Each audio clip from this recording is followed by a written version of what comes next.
Le Rambam, donc c'est faire Mizvot, 22 Tishrei 5786, commandement positif numéro 98. Il s'agit du commandement qui nous a été enjoint d'agir conformément aux lois prescrites en ce qui concerne la pureté des aliments et des boissons. Ce commandement comprend l'ensemble des lois concernant la pureté de toutes les sortes d'aliments et de boissons. 3 Prakim.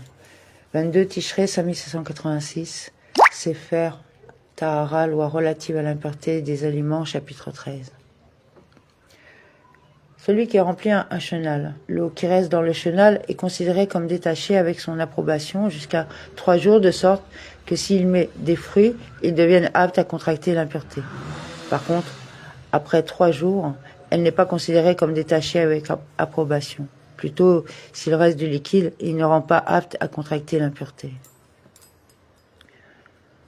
Si du liquide tombe sur du bois, avec l'approbation du propriétaire, et que de l'eau de pluie y tombe sans approbation, s'il y en a plus d'eau de pluie, tout le liquide est considéré comme tombé sans approbation du propriétaire. Si on le sort, le bois, pour que la pluie tombe dessus, bien qu'il y ait plus d'eau de pluie, toute l'eau est considérée comme tombée avec son approbation. Si ses pieds ou les pieds de l'animal sont pleins de boue et qu'il passe dans un fleuve, ses pieds ou les pieds de l'animal se nettoient. S'il approuve cela, tout l'eau qui est dessus est considérée comme détachée avec son approbation. Et sinon, elle n'est pas considérée comme détachée avec son approbation. Celui qui enlève des roues de charrettes faites en bois et l'équipement du gros bétail au moment du vent d'est en été, dans de l'eau pour boucher les fentes qu'il y a dans le bois. L'eau qui monte dessus est considérée comme détachée avec son approbation. Celui qui fait descendre un animal pour s'abreuvoir. L'eau qui monte avec sa bouche est considérée comme détachée avec son approbation, et l'eau qui monte sur ses pieds n'est pas considérée comme détachée avec son intention, à moins qu'il ait eu l'intention que ses pattes soient rincées. Et au moment de l'hiver et du battage, même l'eau qui est sur ses pattes est considérée comme détachée avec son approbation. Si c'est un sourd-muet, un aliéné ou un enfant qui le fait descendre, bien qu'il ait l'intention que ses pattes soient rincées, l'eau qui est sur ses pattes n'est pas considérée comme détachée avec son approbation, car leurs actes de sourd-muet sont effectifs, mais non leur intention. Celui qui s'immerge dans l'eau, toute l'eau qui est sur sa peau est considérée comme détachée avec son approbation. Par contre, celui qui passe dans l'eau pour continuer sa route, toute l'eau qui est sur sa peau n'est pas considérée comme détachée avec son approbation. Celui qui s'immerge dans un fleuve et il y a devant lui un autre fleuve et il passe par celui-ci. L'eau du second fleuve annule l'eau du premier, et l'eau qui est sur lui n'est pas considérée comme détachée avec son approbation. Et de même, si son ami le pousse dans l'eau, lui ou son animal, dans son état d'ivresse, la première eau qui est restée sur lui de son immersion est annulée. Mais s'il pousse par plaisanterie, la première eau n'est pas annulée, mais on considère que l'eau qui est sur lui a été détachée avec son approbation. S'il s'immerge dans un fleuve et remonte, et que la pluie tombe sur lui, s'il y a plus d'eau de pluie sur lui que de l'eau de l'immersion, la première eau est annulée et toute l'eau qui est sur lui n'est pas considérée comme détachée avec son approbation. Celui qui nage sur l'eau, l'eau qui est éclaboussée n'est pas considérée comme détachée avec son approbation, et l'eau qui monte sur lui est considérée comme détachée son approbation. S'il a l'intention d'éclabousser son ami, même l'eau qui est éclaboussée est considérée comme détachée avec son approbation.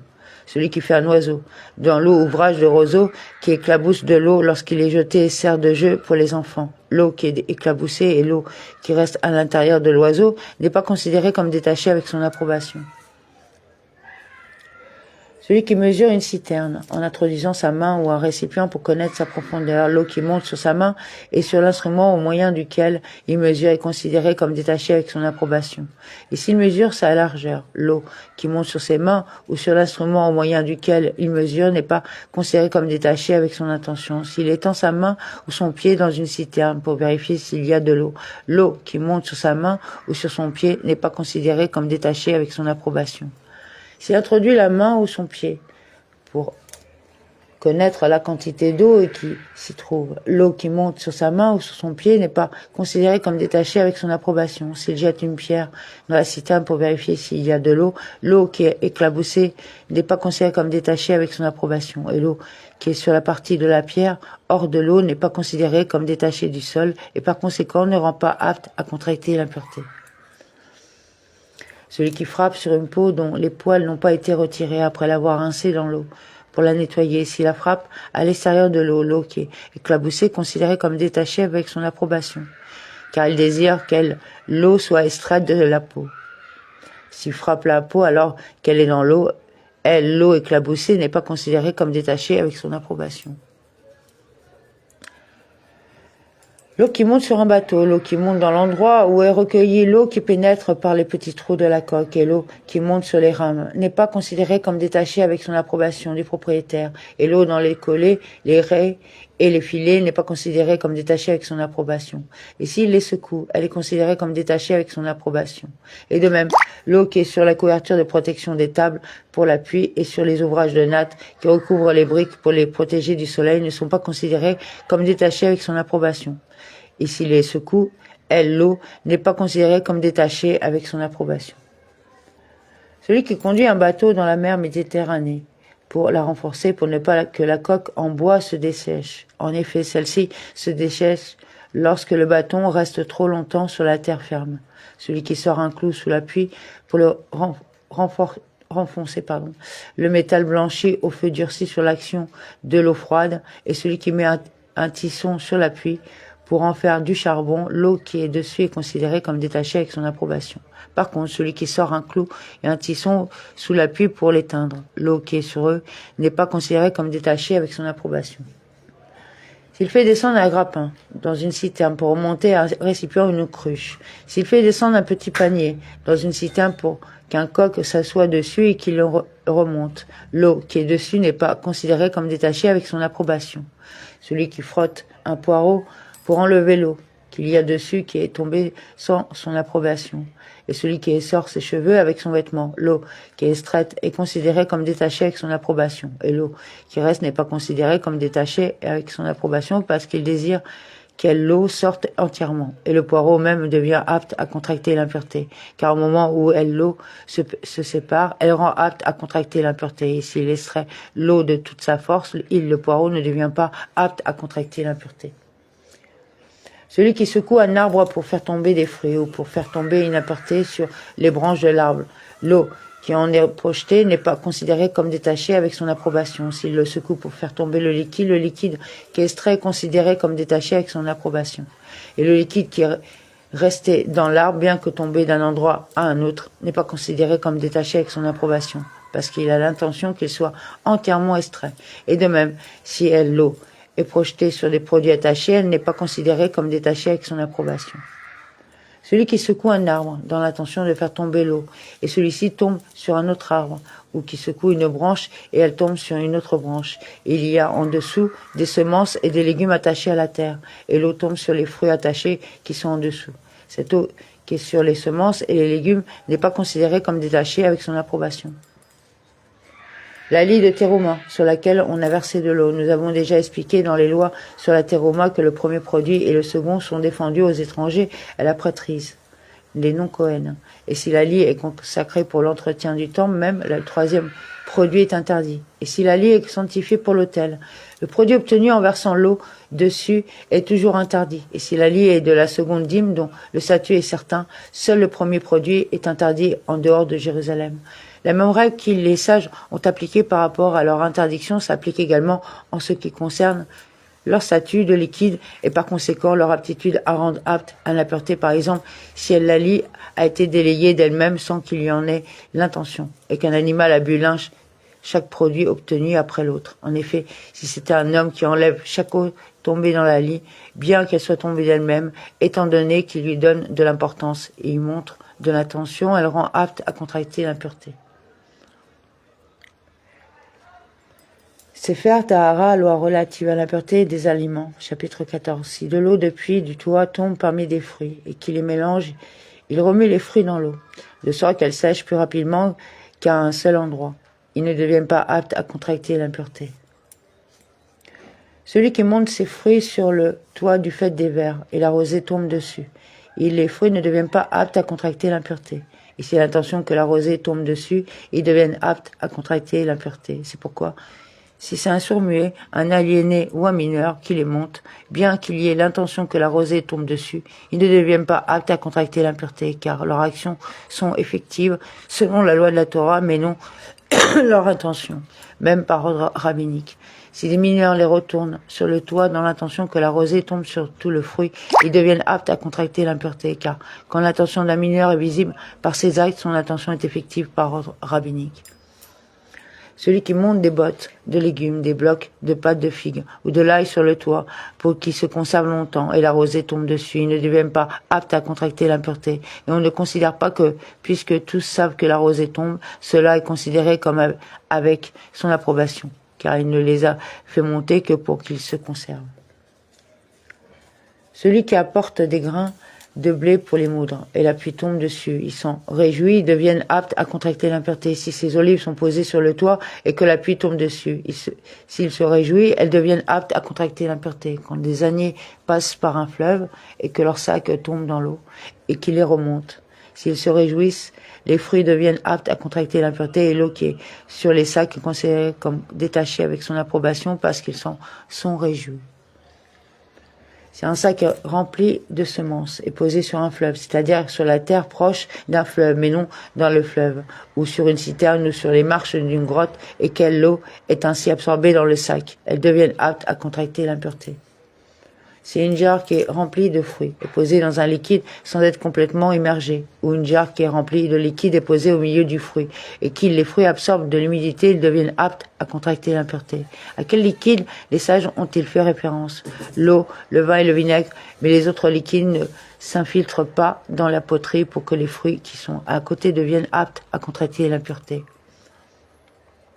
Celui qui retire un pain chaud pétri avec du jus de fruits et le pose sur une jarre de vin. Si du pain de blé, il ne devient pas apte à contracter l'impureté, et si c'est du pain d'orge, il devient apte à contracter l'impureté, parce que l'orge absorbe l'humidité. Et de même, si le vin est impur et que c'est du pain de blé, il est pur. Et si c'est du pain d'orge, il devient impur, parce qu'il absorbe le liquide, le vin impur.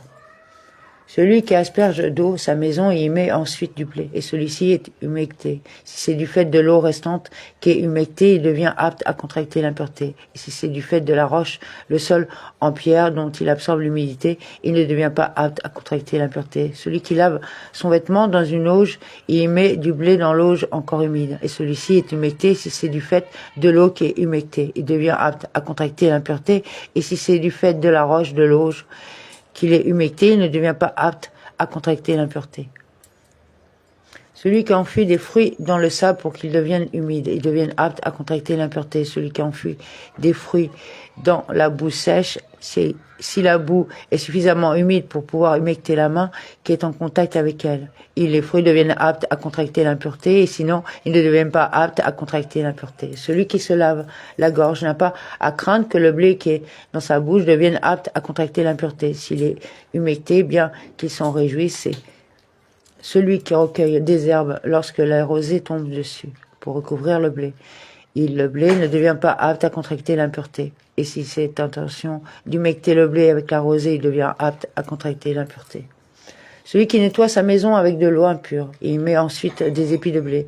Et ils sont humectés, s'ils sont suffisamment humides pour humecter la main et qui est en contact avec eux, ils sont impurs. Et sinon, ils sont purs. Celui qui secoue une botte de légumes pour se les débarrasser de l'eau, sur laquelle se trouve du liquide, et du liquide tombe du côté supérieur au côté inférieur. Celui-ci ne devient pas apte à contracter l'impureté. Celui qui monte des sacs remplis de fruits de fleuve et les met l'un sur l'autre. Le sac de fruits inférieur devient apte à contracter l'impureté par l'eau qui descend sur du sac supérieur, car c'est de son gré qu'il les a mis l'un sur l'autre. Celui qui souffle dans des lentilles pour vérifier si elles sont de bonnes. En effet, si son souffle les humecte rapidement, c'est signe qu'elles cuisent facilement et elles émettent de l'humidité, elles deviennent aptes à contracter l'impureté par le souffle de sa bouche, parce que cela est dérivé de l'eau. Et de même, celui qui mange des graines de sésame avec les doigts, c'est-à-dire qu'il met le doigt dans sa bouche et le mouille avec sa salive, puis pose son doigt sur les graines de sésame qui s'y collent et le met dans la bouche. Elles deviennent aptes à contracter l'impureté par le liquide de sa bouche qui est sur son doigt. S'il mord un aliment et que celui-ci tombe, le liquide qui est sur lui est considéré comme détaché sans son approbation. S'il mange des olives écrasées, des dattes humides, ou toute chose dont il désire sucer le noyau, et que ce dernier tombe de sa bouche, le liquide qui est dessus est considéré comme détaché, avec son approbation. S'il mange des olives ou des dattes qui sont sèches, ou toute chose, il ne désire pas sucer le noyau, et qui tombe de sa bouche, le liquide qui est dessus est considéré comme détaché sans son approbation.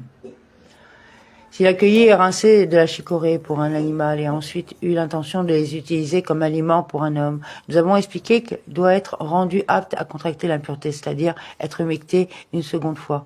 Et si elle était humide lorsqu'il a eu l'intention de s'en servir comme aliment pour l'homme, elle est apte à contracter l'impureté. Sefer Tahara, loi relative à l'impureté des aliments, chapitre 15. L'eau qui est dans les récipients contracte l'impureté avec l'approbation du propriétaire, ou sans son approbation, et contamine les aliments et les ustensiles, qu'elle tombe dessus avec son approbation ou sans son approbation. Par contre, l'eau qui est dans le sol, par exemple l'eau des citernes, des fossés et des grottes, et l'eau des flaques, qui contiennent pas 40 Ca, ne contracte et ne transmet l'impureté qu'avec son approbation. Quel est le cas? L'eau du sol, qui n'est pas en quantité de 40 Ca, qu'elle ait été poussée au moyen d'un récipient pour être emmenée ou non, dans laquelle un cadavre est tombé ou dans laquelle un individu impur a pénétré, est pure. Par contre, si un individu impur l'a bu, cette eau, ou on a rempli un récipient impur, ou si un liquide impur y est tombé avec son approbation, l'eau est impure bien qu'elle soit dans le sol. Si un individu pur boit après qu'elle soit devenue impure dans le sol, ou remplie d'un récipient pur. Il devient impur, lui, ainsi que le récipient, car il a bu ou rempli le récipient intentionnellement. Si un pain de terouma y tombe, il est pur comme auparavant, car l'eau, ne contamine que s'il approuve sa présence. C'est pourquoi, s'il se rince les mains et sort le pain devient impur par l'eau qu'il a dans les mains, parce que l'eau qui est sur ses mains a été détachée avec son approbation. L'eau d'une flaque, ou quelque chose de semblable parmi l'eau qui est dans le sol. Par exemple, l'eau des citernes, des fossés et des grottes, et l'eau d'une mare d'eau de pluie, qui coule de la montagne, dont le jet s'est interrompu. Et l'eau des bains rituels citernes carrées, qui n'ont pas 40 Ca d'eau, qui est devenue impure. Si la pluie tombe, et qu'il y a plus d'eau de pluie que de précédentes eaux devenues impures. Bien qu'elle ne déborde pas, elle est pure, car elle est annulée dans l'eau de pluie. C'est pourquoi toute l'eau qui est dans le sol, par exemple l'eau des flaques, et ce qui est semblable à la saison de la pluie, est présumée pure.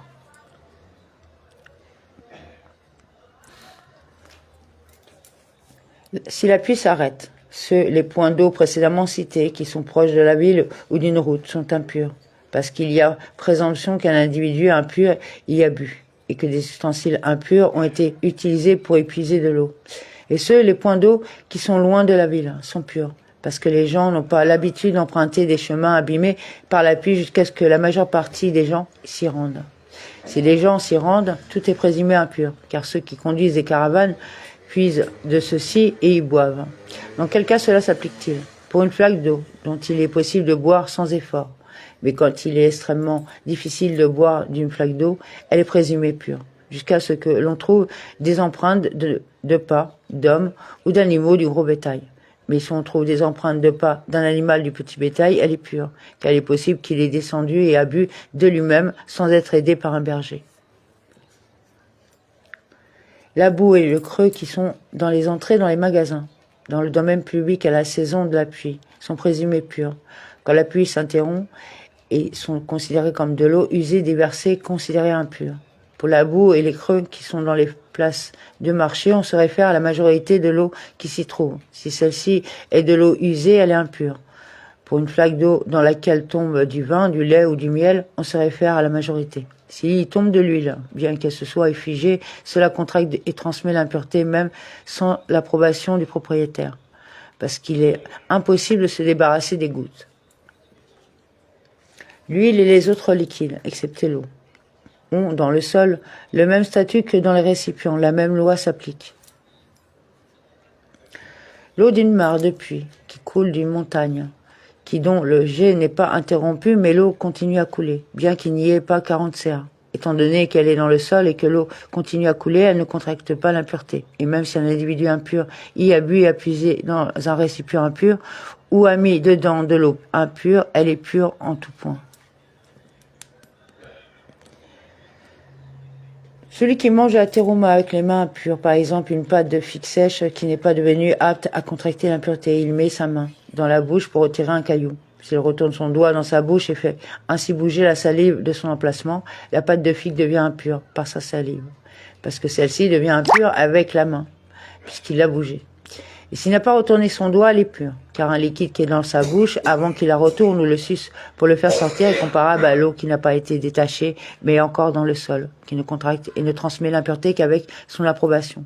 Comme nous l'avons expliqué. Or, lui n'a que l'intention de prendre le caillou. S'il a un podium dans sa bouche, et qu'il introduit sa main pour le prendre, alors que la pâte de figue est dans sa bouche, la règle suivante est appliquée. S'il a mis le podium à la base pour étancher sa soif, c'est-à-dire accroître la production de salive pour compenser le manque d'eau, cette salive est considérée comme détachée et la pâte devient impure du fait du liquide de la salive de sa bouche qui est devenue impure par ses mains. Une femme qui a mangé des aliments de terouma qui n'étaient pas aptes à contracter l'impureté, qui a retiré les cendres d'un four impur et s'est piquée avec une épine, et du sang est sorti et elle a sucé son doigt du fait du sang, ou qui s'est brûlé et a mis le doigt dans sa bouche. La terouma qui est dans sa bouche devient impure, car dans le dernier cas, elle désire faire sortir le liquide, la salive de sa bouche et le retirer en suçant son doigt. Dans le premier cas, c'est le sang qui rend la terouma impure. Amen.